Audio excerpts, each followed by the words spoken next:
Bismillah, assalamualaikum warahmatullahi wabarakatuh.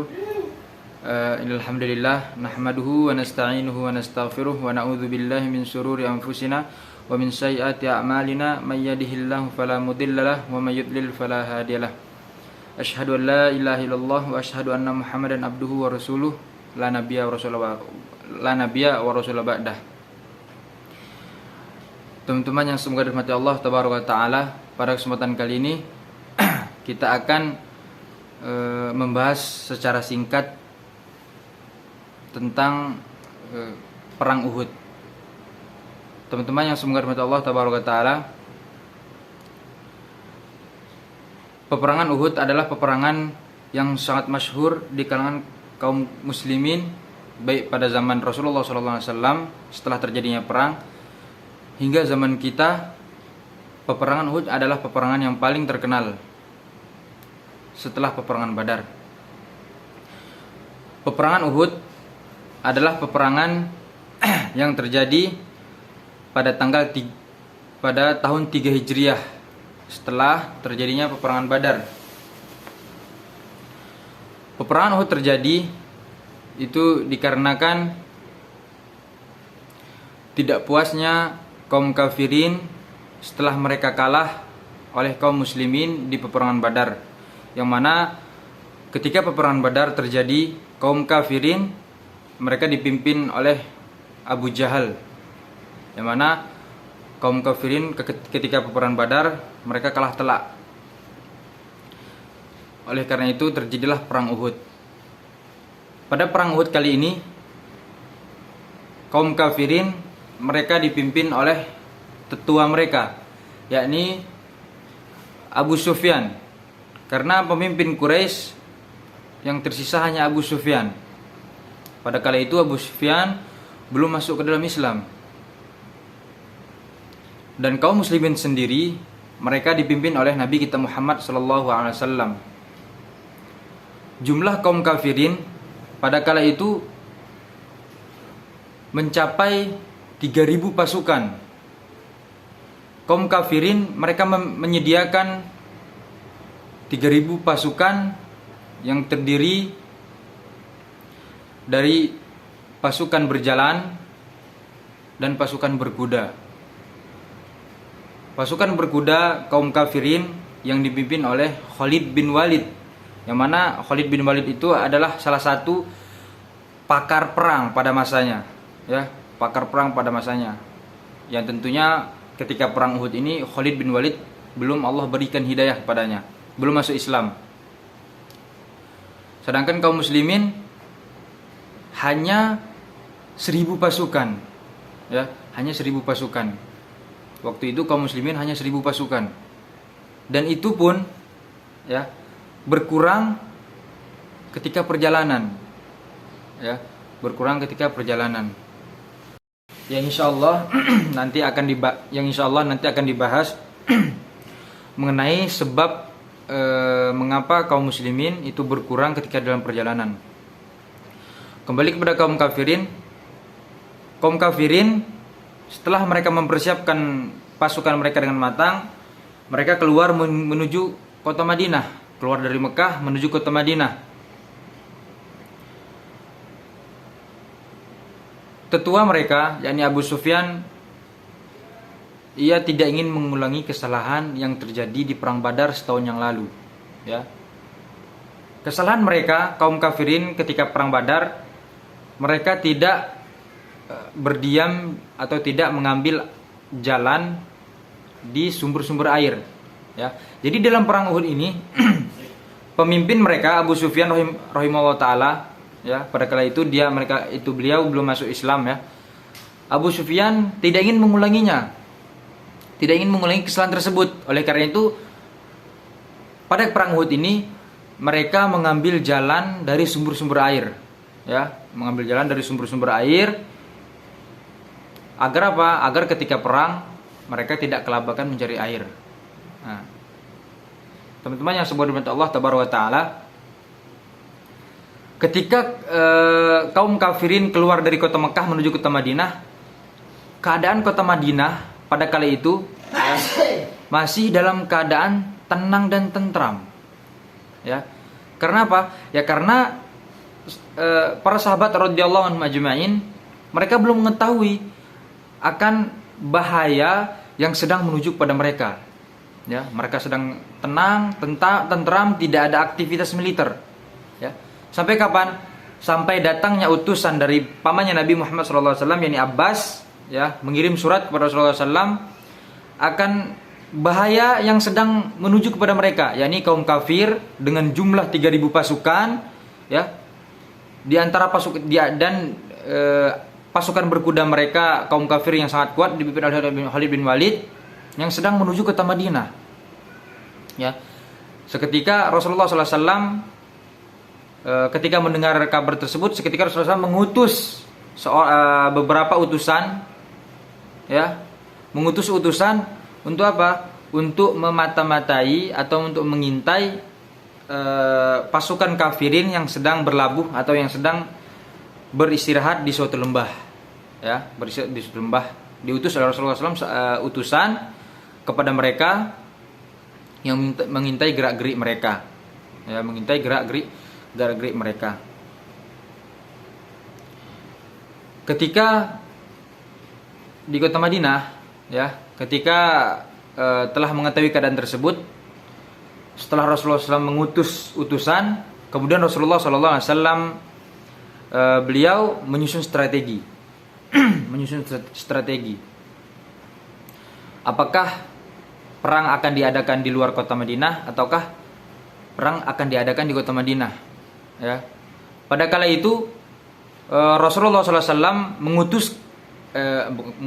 pada kala itu Rasulullah SAW mengajukan perang di dalam kota Madinah. Jadi biar saja kaum kafir Quraisy datang ke kota Madinah dan orang kota Madinah berdiam di kota Madinah menjaga Madinah. Ya. Dengan tujuan Rasulullah SAW ingin berperang di kota Madinah. Agar apa? Agar ketika kaum kafir masuk ke kota Madinah, mereka akan terpencar menjadi beberapa bagian. Nah, ketika berpencar tersebut akan mudah untuk mengalahkan mereka dalam keadaan berpencar. Akan tetapi para sahabat radhiyallahu anhum ajma'in mereka masih pede, ya, dengan kemenangan mereka di perang Badar. Yang kita ketahui ketika perang Badar kaum muslimin jumlahnya sangat-sangat sedikit dan kaum kafirin sangat banyak. Ya. Mereka pede dan pedenya masih terbawa ketika perang Uhud. Ya. Oleh karena itu beberapa sahabat mereka mengajukan akan diadakan peperangan di luar kota Madinah. Sudah, kita perang aja di luar Madinah ya Rasulullah. Mungkin seperti itu kata para sahabat kan.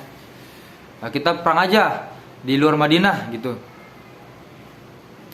Ketika Rasulullah SAW mendengar pengajuan dari para sahabat, ya beliau pulang ke rumah. Sallallahu alaihi wasallam. Beliau pulang ke rumah, menukar bajunya dengan baju zirah, ya, zirah besi, zirah, membawa pedang. Melihat reaksi Rasulullah SAW, para sahabat yang mengajukan akan perang di luar kota Madinah tadi, mereka merasa mereka membangkang kepada Rasulullah SAW. Ya, mereka merasa membangkang terhadap apa yang telah mereka ajukan kepada Rasulullah SAW. Lalu mereka mengutus paman Nabi SAW, yakni Hamzah, untuk mengatakan kepada Rasulullah SAW, ya sudah Rasulullah, kami tunduk terhadap perintahmu. Ya, kalau engkau mengajak kami perang di dalam kota Madinah, kami akan perang di kota Madinah. Ya. Ketika Hamzah datang ke rumah Rasulullah SAW, Rasulullah SAW sudah keluar menggunakan baju zirah. Rasulullah sudah keluar menggunakan baju zirah, sudah menenteng senjatanya. Lalu Hamzah berkata demikian. Ya.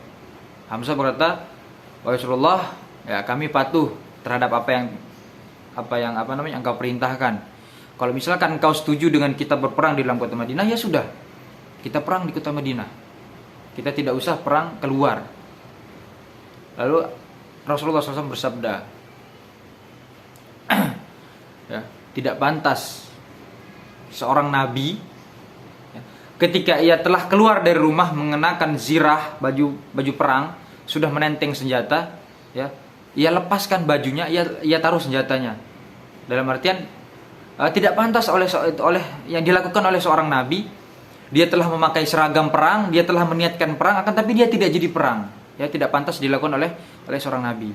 Oleh karena itu, ketika mendengar hal demikian dari Rasulullah SAW, ya sudah, Hamzah kembali dan bersiap, ya, bersiap untuk melaksanakan perang Uhud.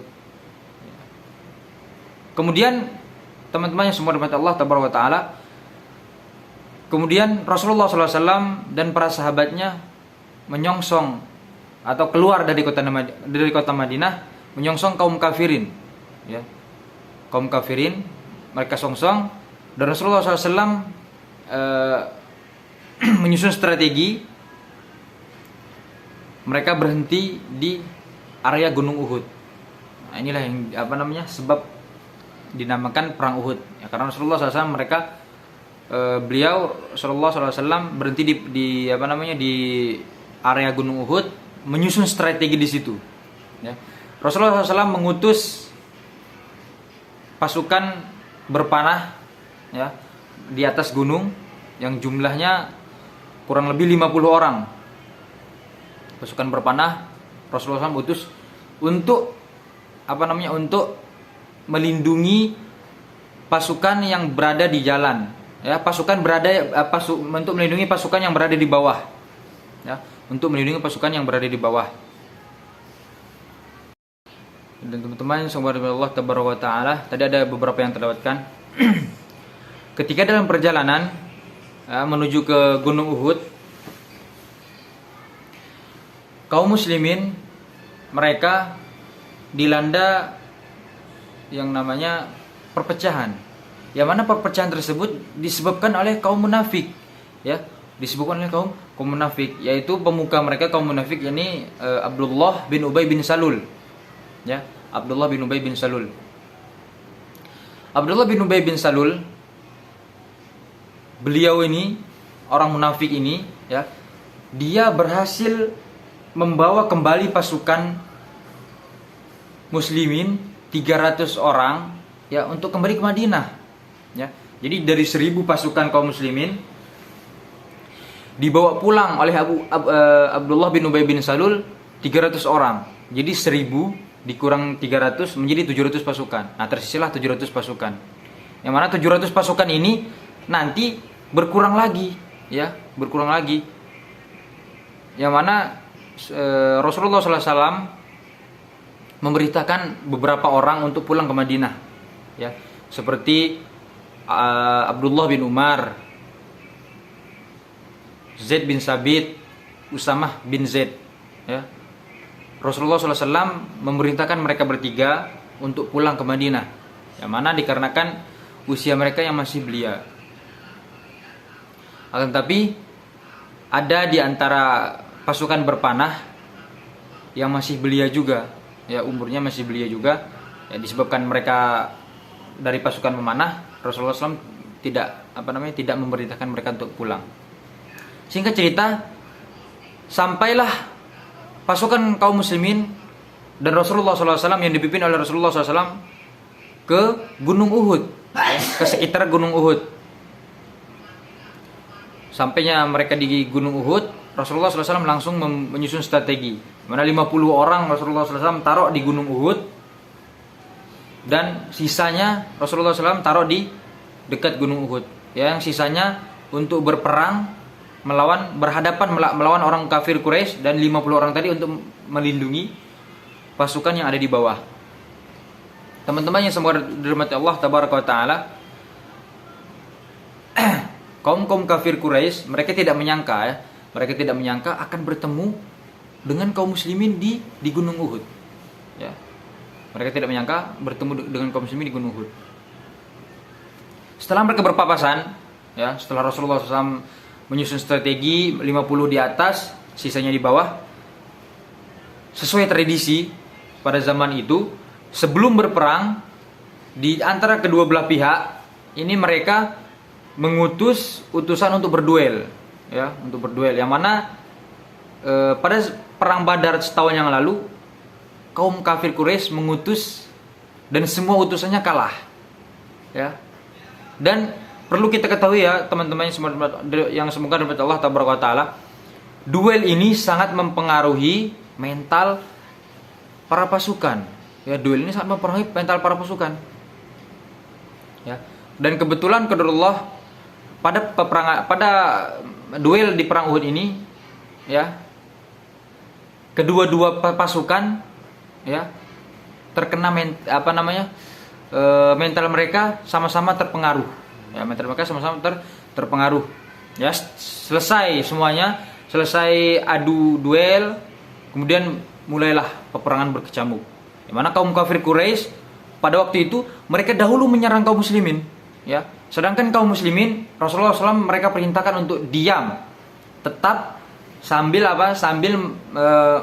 menyongsongkan tombak-tombak mereka ke arah depan, menyambut kedatangan kaum kafir Quraisy.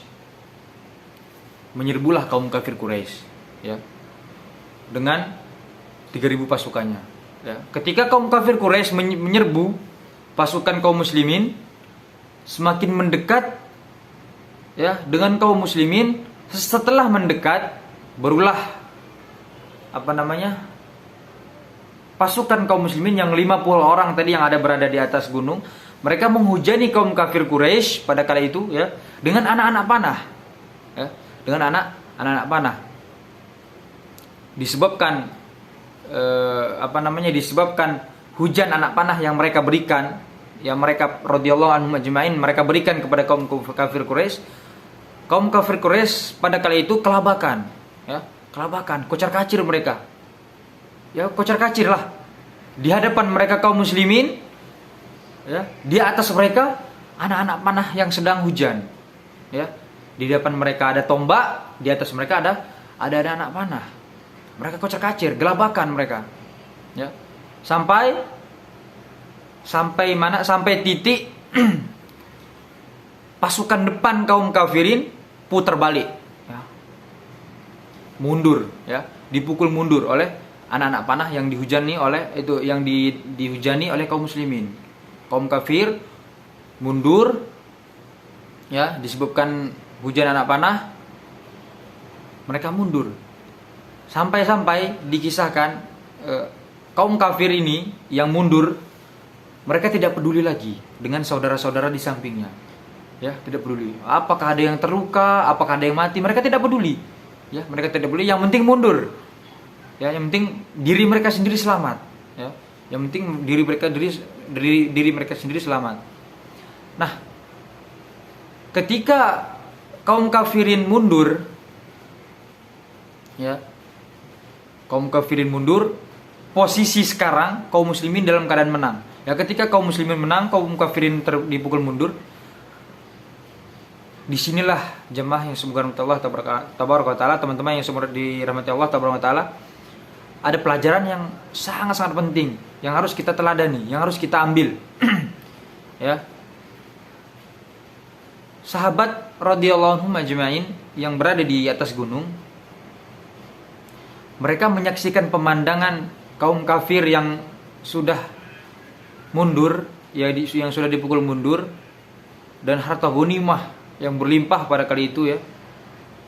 Mereka turun, ya. Mereka turun. Nah, di sini kesalahannya jemaah, ya. Teman-teman, ya. Di sini kesalahannya. Mereka tidak menghiraukan perintah Rasulullah SAW. Oh ya, tadi Rasulullah SAW memberitakan kepada kaum muslimin yang 50 orang ini tadi untuk tidak turun, ya. Anda lupa menyampaikan, untuk tidak turun dari gunung. Apapun yang terjadi di kaum muslimin, apapun yang terjadi di pasukan bawah, 50 orang jangan turun. Ya, 50 orang jangan turun. Mau kalah kah, mau menang kah, 50 orang jangan turun. Mau ngambil ghanimah kah, jangan turun. Ya, itu pesan Rasulullah SAW. Akan tetapi sebagian mereka, ya, 40 kurang lebih dari mereka ngeyel, ya. Mereka membangkang terhadap perintah Rasulullah SAW. Yang mana pada kala itu pasukan berpanah ada pemimpinnya, ya. Ada pemimpinnya, yaitu pemimpin mereka, yakni Ibnu Jubair, ya. Ibnu Jubair radhiyallahu anhu, mereka telah beliau radhiyallahu anhu telah memperingati kepada para sahabat yang di kala itu ingin turun, ya, ingin turun. Sudah, nggak usah gitu kan. Intinya Ibnu Jubair telah memperingati mereka akan perintah Nabi Shallallahu Alaihi Wasallam. Ya, dikarenakan tergiur oleh harta, ya para sahabat yang 40 orang tadi kurang lebih mereka turun. Nah, ketika kaum muslimin dalam keadaan menang, ya, seketika kemenangan tersebut berubah menjadi bencana. Yang mana ketika turunnya pasukan kaum muslimin, pasukan itu pemanah tadi, ketika turun dilihat oleh Khalid bin Walid, ya. Ketika ini Khalid bin Walid sebelum masuk Islam, ya. Dilihat oleh Khalid bin Walid. Ya, dilihat oleh Khalid bin Walid, wah, ada kesempatan nih, mungkin seperti itu ya mungkin ya.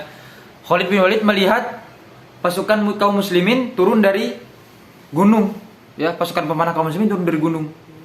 Ketika melihat kesempatan tersebut, Khalid bin Walid, ya, dengan pasukan berkudanya, ya, semuanya diajak oleh Khalid bin Walid untuk memutari gunung Uhud, ya, memutari gunung Uhud, menyerang sisa kaum muslimin, ya, Ibnu Jubair dan beberapa sahabat yang tersisa yang ada di gunung Uhud, ya, diserang oleh Khalid bin Walid dan Allah takdirkan mereka semua syahid, ya, yang berada di atas gunung Allah takdirkan syahid. Kemudian kaum kafir, kaum muslimin digepung dari belakang oleh Khalid bin Walid, diserang oleh Khalid bin Walid dari belakang dengan pasukan berkuda. Melihat pasukan kaum muslimin diserang oleh Khalid bin Walid dari belakang, kaum kafir Quraisy, ya, yang tadinya mereka dipukul mundur, kembali maju, ya, kembali maju karena mereka melihat tidak lagi anak panah. Terus melihat Khalid bin Walid dalam keadaan memerangi kaum muslimin dari belakang, ya, maju lagi kaum muslimin. Yang tadinya maju lagi kaum kafirin, ya, yang tadinya kaum muslimin dalam keadaan menang, ya, sekarang dalam keadaan kalah, ya, dikarenakan membangkangnya mereka kepada Rasulullah Shallallahu Alaihi Wasallam. Nah, di sini ikhwah, semoga rahmat Allah taala, pentingnya kita mentaati perintah Rasulullah Sallallahu Alaihi Wasallam. Apa yang ada dari Al-Quran dan Sunnah penting untuk kita, bukan penting, wajib atas kita, ya, melakukannya. Apa yang dilarang oleh Rasulullah Sallallahu Alaihi Wasallam wajib untuk kita menjauh, ya. Apa yang diperintahkan oleh Rasulullah Sallallahu Alaihi Wasallam ya wajib untuk kita melakukan, ya. Itulah hakikat seorang muslim yang menganggap dirinya mengikuti Rasulullah Sallallahu Alaihi Wasallam. Kembali kepada peperangan, kaum muslimin dibuat kocar-kacir. Yang tadinya kaum kafirin dibuat kocar-kacir oleh kaum muslimin, sekarang kembali, ya. Sekarang kaum muslimin dibuat kocar-kacir oleh kaum kafirin. Ya, melihat keadaan yang seperti ini, ya, semua sahabat, ya, mereka tidak lagi berpikir tentang perang. Yang mereka pikirkan hanya satu, yaitu Rasulullah SAW. Apa keadaan Rasulullah ketika itu? Mereka tidak tahu. Kenapa? Karena kocar-kacir. Bahkan dikisahkan ada anak yang membunuh bapaknya, ya, atau sebaliknya. Karena apa? Karena saking tidak tahunya siapa yang di depan kita, siapa yang di samping kita, apakah musuh depan kita ataukah teman depan kita. Waktu itu tidak tahu para sahabat, ya, saking paniknya, saking kocar-kacirnya, ya. Dikisahkan di dalam beberapa riwayat, Rasulullah SAW berteriak, ya. Waktu itu ada orang kaum kafir yang menebas seorang sahabat yang mirip dengan Rasulullah SAW. Jadi ia iklankan, wah, saya telah membunuh Muhammad SAW, saya telah membunuh Muhammad. Ya, mendengar berita ini, tentu kaum muslimin radhiyallahu anhu, para sahabat pada kala itu, mereka down seketika. Mental mereka kena semua. Ya, siapa yang tidak bersedih ketika mendengar berita bahwasanya Rasulullah SAW telah wafat. Waktu itu telah wafat katanya. berita yang terdengar orang mereka, Rasulullah SAW telah wafat. Bahkan ada beberapa sahabat, ya udah, Rasulullah sudah wafat, untuk apa kita berperang lagi? Mereka melemparkan senjata. Ya, mereka melemparkan senjata. Mereka melemparkan senjata, pasrah sudah. Ya ingin mati bersama Rasulullah SAW. Ya ingin mati bersama Rasulullah SAW. Pada keadaan tersebut dikisahkan Rasulullah SAW berteriak, ya, berteriak, mengiklankan bahwasanya beliau Rasulullah SAW masih hidup. Nah, ketika beliau Rasulullah SAW berteriak mengiklankan bahwasanya beliau masih hidup, ada beberapa sahabat yang mendengar isu yang salah tadi, mereka bangkit semangat kembali. Ya, semuanya sahabat lari menuju sumber suara yang mengatakan bahwasanya Rasulullah masih hidup. Ya, mereka mencari di mana sumbernya. Ya, mereka mencari di mana sumbernya.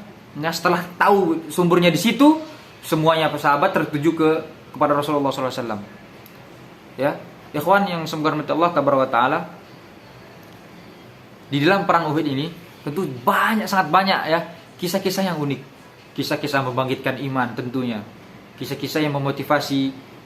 Ya, salah satu kisahnya, Qadrullah lupa nama sahabatnya. Ada seorang sahabat, ya, yang ia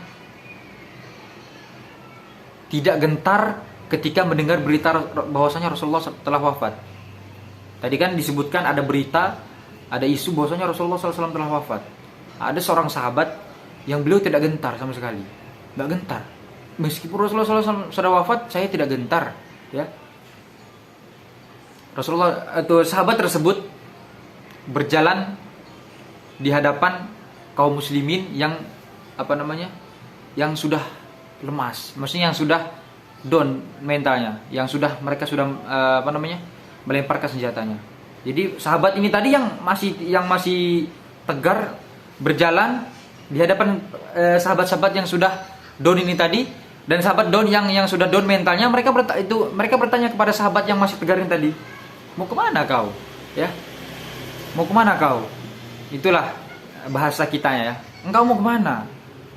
Beliau yang sahabat yang tegar ini tadi radhiyallahu anhu, beliau berkata, saya mencium bau surga di balik gunung Uhud.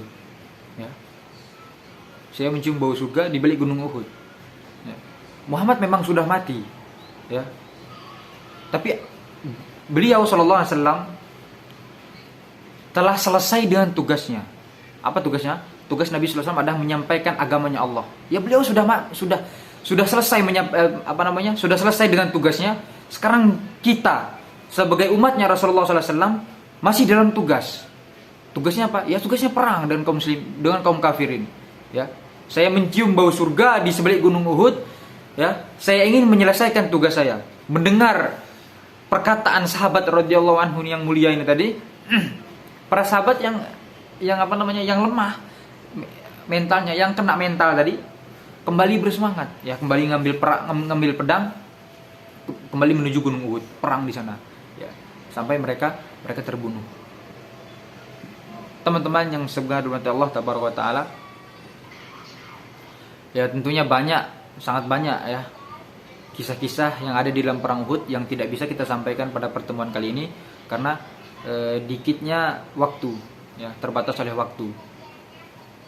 Tentunya sangat-sangat banyak ya kisah-kisah para sahabat yang menggetarkan hati, ya, menguatkan iman, pelajaran-pelajaran yang bisa kita ambil, kecerobohan para sahabat yang bisa kita pelajari, ya, keutamaan para sahabat, ya, seperti Thalhah bin Ubaidillah yang ia rela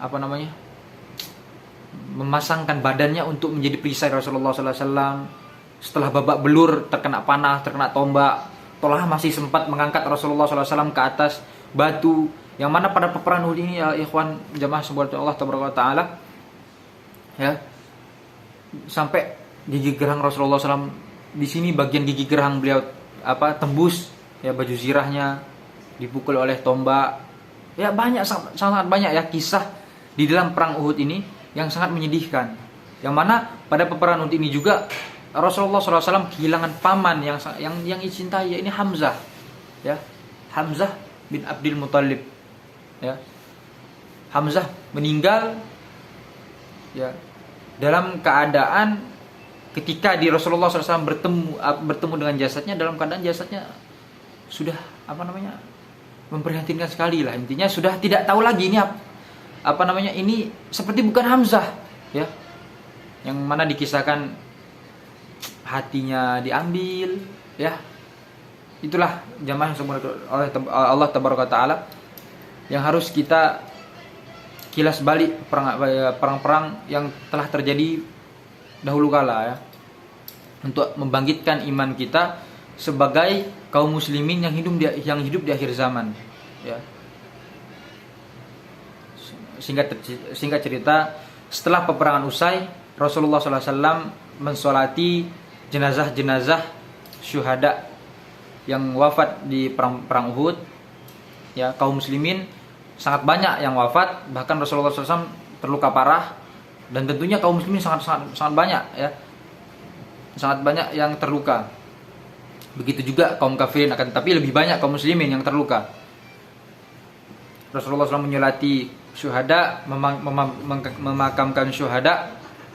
Kemudian beliau SAW dan para sahabat radhiyallahu anhum majma'in yang tersisa kembali ke kota Madinah. Ya.